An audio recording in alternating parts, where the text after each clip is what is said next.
Thank you.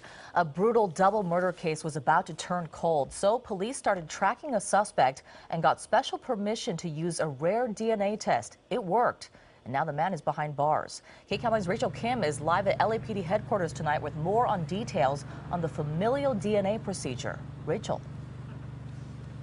Well, Susie, LAPD Chief Charlie Beck said over the years, detectives had exhausted all of their leads. But familial DNA testing gave them the break they needed. And soon, they say, spit on a sidewalk helped tie their suspect to the two killings.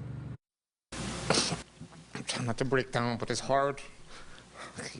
I have to thank the LAPD, all the efforts they did to catch this monster, get him off the street. After 6 years of seeking justice for his daughter's murder, relief and gratitude. In 2011, Duran's daughter, 22-year-old Brianna Guzman, was raped, killed, and her body dumped along a freeway in Lincoln Heights. Later that year, 17-year-old Michelle Lozano's body was also found in the same area after she was raped and murdered.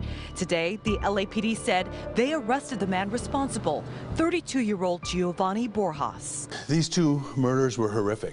Chief Charlie Beck said detectives used familial DNA to identify the killer. It's a computer software that can find similarities between crime scene DNA and the DNA of a convicted felon. If the killer's DNA is not in the database, maybe a relative's is. In this case, a search in the statewide database showed that Borjas' father, who had been arrested for domestic violence, was a close relative of the killer they were looking for.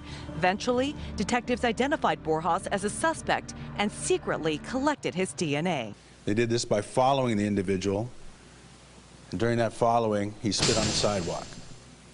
Detectives collected that, and the DNA was a match. It was a match to both of these murders. The LAPD had two other successful familial searches. One was the arrest of Lonnie Franklin, better known as the Grim Sleeper serial killer.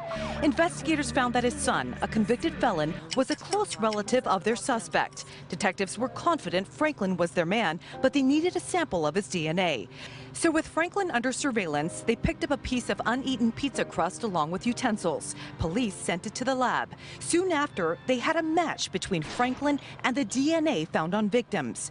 Chief Beck says there's still controversy in California on whether the state should continue to allow using DNA as investigative techniques. If we stop collecting DNA at time of arrest, if we stop allowing familial searches, then men like this go free. Now, the motive of these killings is unknown right now, and it's unclear if Borjas knew the two victims. Detectives say if you believe you were a sexual assault victim of Borjas or have any information, you're asked to give them a call.